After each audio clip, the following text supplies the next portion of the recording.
నమస్తే వీధిని స్వాతం లక్ష్యం సమాజేతం బొడ్రాయి పండుగ అనగానే మనం చూస్తూనే ఉంటాం. ఒకరు చేసుకున్న పండుగ కాదు. పెళ్లి అంటే వాళ్ళ కుటుంబానికి సంబంధించిన వాళ్ళు వస్తారు, వాళ్ళకి సంబంధించిన చుట్టాలు వస్తారు.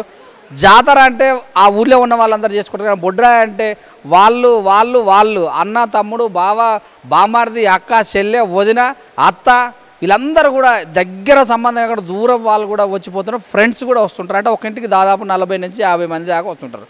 కన్నుల పండుగ ఉంటుంది. ఊరు చిన్నగా ఉన్నా కూడా ఊళ్ళో జనాలు ఆ రోజు జనాభా భారతదేశంలో ఎక్కువ ఎలా ఉర్రో అలా కానొస్తుంది. సో ప్రస్తుతం మనము ఈరోజు ఆకుతోట పెళ్లిలో జరిగినటువంటి నాభిశిల పునఃప్రతిష్ఠ కార్యక్రమం 3 రోజుల నుంచి తీస్తూనే ఉన్నాం. ఒక్కొక్కరింటికి కన్నుల పండుగ ఉంది. పల్లెటూర్లు అంటే ఇలా ఉండాలనిపిస్తుంది ఒకసారి చూస్తే, ఎందుకంటే అంతమందితో కిటికీలు ఆడుతుంటుంది కనుక. ప్రస్తుతం మనకు భారతీయ జనతా పార్టీ రంగారెడ్డి జిల్లా కార్యవర్గ సభ్యులు సింగం శ్రీనివాస్ గారు, అలాగనే వారి సతీమణి కల్పన వాళ్ళిద్దరు ఉన్నారు. వాళ్ళ అందరూ ఏం కావాలో, వదిన కావాలన్నా అక్క కావాలన్నా చెల్లె కావాలన్నా ఏం కావాలో వాళ్ళందరిని ఎలా చూసుకున్నారు. అలా పొద్దుగాలంటే 3 రోజుల నుంచి జరుగుతున్న కార్యక్రమంలో ఆయనే అలసిపోయి ఉన్నాడా ఏంది చెప్పండి సార్, ఎలా అనిపిస్తుంది? సో మీ ఇంటికే కాక అందరింటికి వచ్చారు చుట్టాలు. సో ఎలా అనిపిస్తుంది? ఊరిలో ఒక పండుగ వాతావరణం నెలకొన్నది. నేను అనుకుంటా 150-200 సంవత్సరాల కింద జరిగిందో లేదో చెప్పలేము, కానీ మన తరంలో జరిగినందుకు సంతోషంగా ఉంది. మా ఊరిలో మిఠాయి షాపులు వాడడం ఇంకా ఆనందంగా ఉంది. అయితే జాతర వాతావరణం నెలకొనడం మాత్రం మా ఊరిలో ఇది జరగడం మాకే కొత్తగా అనిపిస్తుంది. ఊరిలో కొద్దిగా పండుగ వాతావరణం నెలకొన్నది. అంతా దోస్తులు కలవడం, మా చుట్టాలందరినీ పిలుచుకోవడం, వాళ్ళకి మర్యాదలు చేయడం, ఒక రోజంతా ఇక్కడ గడపడం, 2 రోజులు గడపడం చాలా కొత్తగా. ఏదైనా దసరాకు చేస్తే ఒక మామూలుగా దసరా చేస్తాం, కానీ ఈ బొడ్రాయి పండుగ అనేది ఒక పూజలు 2 రోజులు పూజలు చేసి 3వ రోజు మన కార్యక్రమాలు చేసుకొని పండుగ వినోదాలు చేసుకోవడం అనేది చాలా అద్భుతంగా ఉంది. పిలవగానే మా చుట్టాలందరూ వచ్చారు మా ఊరికి. సో చుట్టాలు అనగానే ఒకటే మాట అన్నావు, ఎవరు? మా కోడళ్ళు, అక్కలు, మా ఆడబిడ్డలు, మా అత్తలు, మనుమలు, మనుమరాలు అందరు వచ్చారు. మహిళా మనులు ఎవరు మరి? రాజులు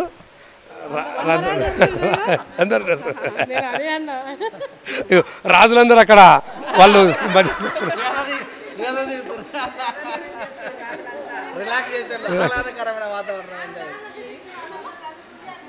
సో ఏమేమి కావాలి?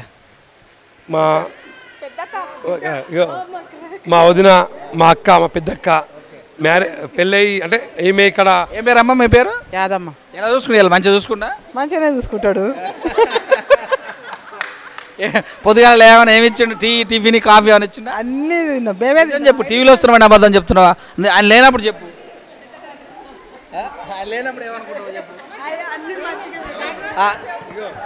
ఈమెం కావాలన్నా? చిన్నక్కని బాగా చూసుకుంటా. అంటే చిన్నగానే చూసుకుంటా, బాగా పెద్దక్కలా చూసుకుంటా. చిన్నక్కనే పెద్దగా చూసుకుంటాడు. చీర ఏమైనా పెట్టిండా? ఏం పెట్టిండు. చీర, బట్టలు, బియ్యం, మటన్. తెల్లకుండా పెట్టినా తెలిసే పెడుతుంటా? మా మడదలే చీర ఏమైనా పెడతాడా? తెల్లకుండా ఒక్కటే, మా తమ్ముడైనా ఒక్కటే.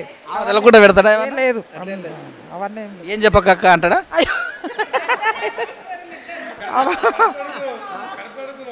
అవన్నీ ఏం లేవు, వాళ్ళ వల్లనే మేము బతుకుతున్నాం. మీ సార్ వచ్చిండా? ఆయన మిమ్మల్ని కాదు, ఆయన సరిగా చూసుకుంటా. ఆయన ఫుల్ ప్రిపేర్ చేసిండా? ఆయన ఆల్రెడీ వచ్చుకుంటాడో చెప్పిండా నాకు ఇవి ఈమె చెల్లెలు కావాలి మీకు వరుస. సో ఆమె వదిన. సో మీ వదిన ఎలా చూసింది? అంటే ఈయన వదిలిపెడతాం. మీ వదిన ఎలా చూసింది? మమ్మల్ని నన్ను ఎలా చూసుకుంటారో తను అలానే చూసుకుంటారు. మీ వదిన కనుక ఆమెకు దాదాపు సగం అర్ధాంగి లెక్క మీకు, ఇక అంతే కదా? అంటే మీకు భర్తలాగా సగం భర్తలాగా. అవును. ఈ రోజు అన్న ఆమె మీకు చెప్పినట్టు విన్నదా? ఒకరు చెప్పడం అంటే ఏముండదు. మరదలంటే ఒక తీరు ఉంటుంది. మరదలంటే రా అని అన్నట్టు కదా? ఏమీ ఉండదు. మేము ఫ్రెండ్స్ లానే ఉంటాం.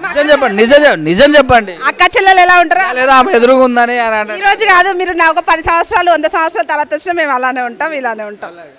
ఏమేమి చేసి పెట్టింది ఈ రోజు? అని చేసి పెట్టిందా లేకపోతే పాత చేశారు? మా అన్నయ్య అన్ని చేపించారు. చికెన్, మటన్ అన్ని చేపించారు. అన్ని తిన్నాము.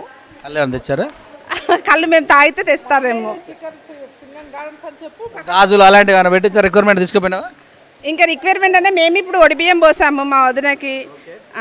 అది మేము మీరేమేమి పెట్టారు? పద్ధతి ప్రకారం మేము ఒడిబియ్యం పోసి బట్టలు రిక్వైర్మెంట్ చేసిందా? 1,00,000 రూపాయలు ఇస్తేనే అన్నదా? అలాంటివి ఏం లేవండి మా దగ్గర. మేమంతా అలాంటివి ఏం లేవు. మా ఎప్పుడు అప్పుడు పోసిరు, ఈసారి మా ఊళ్ళో పెద్ద పండుగ అలాంటివి ఏం లేవు. మేము మా కంఫర్ట్ని బట్టి మా పరిస్థితులు తగ్గట్టుగా. మీరేం కావాలి మేడం? నేను కోడలు అవ్వాలి. మామయ్య ఏమన్నా మీ మామయ్య ఎలా చూసుకున్నారు? బాగా చూసుకుంటాను మామ. అందరు బాగానే చూసుకుర్రా, అసలు నాకు కాంట్రవర్సీ దొరుకుతలేదు. మా మామయ్య ముందు ఎంత తీసుకెళ్ళినావు? ఏంటంట ఏంది ఎంత కట్టం తీసుకెళ్ళినాడు పెళ్లి చేసిన మామయ్య అంటే? చెప్పి 5 లక్షలని 10 లక్షలు. మీ ఆయన వచ్చిందా? లేదు, రాలేదు. ఎందుకు? అంటే ఆయన బిజీ ఉండి రాలేకపోయాడు. ఈరోజు అయితే పర్లేదా? ఓకే ఓకే, బాగా చూసుకున్నారు. ముఖ్యంగా మరి సీనన్న వాళ్ళ కల్పనను చూసుకుందాం. పొద్దున్నుంచి విశ్రాంతి తీసుకున్నారా? అందరు చుట్టాలు వచ్చారుగా? విశ్రాంతి ఏం తీసుకోలేదు, చుట్టాలు వస్తారు. ఎన్ని రోజుల నుంచి ప్రిపేర్ చేస్తున్నావు? 3 డేస్ నుంచి. ఏమి తెచ్చినావు? ఎన్ని కోళ్ళు తెచ్చావు? ఎన్ని మేకలు తెచ్చినావు? ఏమేమి సామాన్ తెచ్చుకున్నావు? ఎన్ని వందల సామాన్ చేసి పెట్టినావు? ఏమన్నా స్పెషల్గా ఏమైనా పెట్టినావా వచ్చిన చుట్టాలకు? ఏం లేదు, బోనాలు చేసినాం మార్నింగ్. అది బొడ్రాయి అది నంది ప్రతిష్టాపన జరిగింది, అక్కడికి వెళ్ళినాం టెంపుల్కి. రోజు పొద్దున సాయంత్రం వెళ్ళినాం అంతే. తర్వాత ఇక భోజనాలు అవి. కన్నుల పండుగ అనిపించిందా? జాతరకు తీసుకెళ్తావు అందరు? తీసుకెళ్తా చెప్పారు. జాతర తీసుకెళ్ళి అందరికి కోడళ్ళు అందరికి చిన్న చిన్న బొమ్మలు ఇప్పిస్తా ఆడుకుంటారు. బాగానే అవుతుంది. మళ్ళీ ఒకసారి నవ్వండి. నా పేరు జంగమ్మ. నా కొడుకు కోడలు క్షేమంగా బతకని, మంచిగా పండుగ చేయని, సంవత్సరానికో దావత్ దప్తలేదు చేయని, అందరికి బట్టలు పెట్టిండు, క్షేమంగా దోలని 100 ఏళ్ళు అవసరం చేయని భగవంతుడు అంతే. బాగానే చూసుకున్నారు, దీన్ని బట్టి అర్థమైంది నాకు. మంచిగా చూసుకున్నాడు. ఎన్నో కష్టాలు పడ్డాడు, చిన్నప్పటి నుండి కష్టాలు పడి ఇప్పుడు ఆయన రెక్కల కష్టం ఆయనకు వచ్చింది. ఎవరు తనకు ఆదుకున్నది లేదు, తన తొప్పున చేసుకున్నాడు. నా పేరండి రాంబాయి అండి. నేను కల్పన సీన్ గారు మామయ్య అత్తయ్యను. అల్లుతాడు అప్పుడప్పుడు? అలేదు లేదండి, అటువంటిది లేదు ఇప్పటి వరకు. నిజమండి, మాకు దొరికిండు ఇలాంటి అల్లుడు, నాకే దొరికిండు. అసలు ఇలాంటి అల్లుడు ఏ అల్లుడు అనే ఎప్పుడు అనిపించలేదా? ఎప్పుడు అనిపించలేదు. ఆయన నిజమే చెప్తున్నామండి, ఉన్నది ఉన్నట్టు చెప్తాము. కూడలేని అత్తనంట చాలా మంచిది మరి. ఇప్పుడు అట్లా ఏం లేదు, అందరినీ కలగలుపుకొని అందరు క్షేమంగా ఉండాలని చూసే వ్యక్తి అంతే. మా ఇంటికి వస్తే ఏం తెస్తావు, మీ ఇంటికి వస్తే ఏమేస్తావు ఏమంటలేడా? అట్లా ఏం లేదండి, ఉన్న దాంట్లో తృప్తి. మేము ఎట్లా ఇస్తామో వాళ్ళు కూడా అంతే తృప్తితో ఉంటారు. సీనన్నా ఏంది ఎవ్వరు ఏం కాంట్రవర్ట్ చేస్తలేరు? Personal interview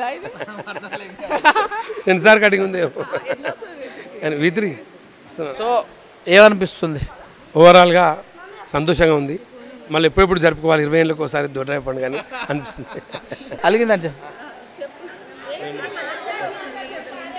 Ananya. చదువుకున్నావా?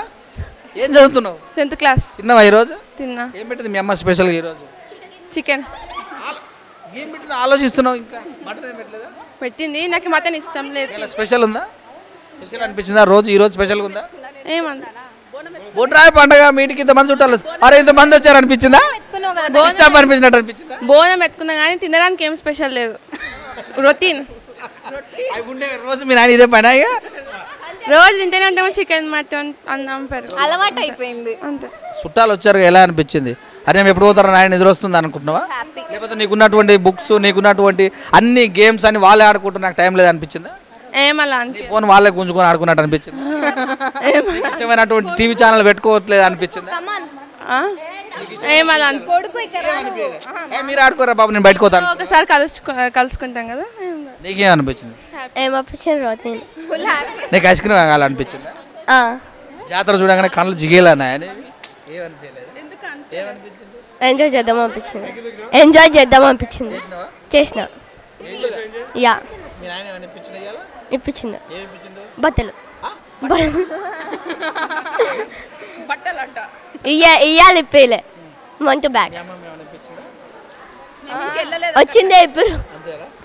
ఏం తీసుకుంటా? ఎంజాయ్నే చేసుకుంటా. సో ఇదండి మరి మనం ఈరోజు సరదాగా ఒక ఫ్యామిలీ తోటి వాళ్ళ యొక్క విషయాలు సరదాగా మాత్రమే అందరిని అడిగి తెలుసుకోవడం జరిగింది. చూస్తూనే విత్ మరొక అప్డేట్ తోటి మరొకసారి మీ ముందుకు వస్తాం. కెమెరామ్యాన్ అఖిల్తో మీ సురేష్ దండు. నమస్తే.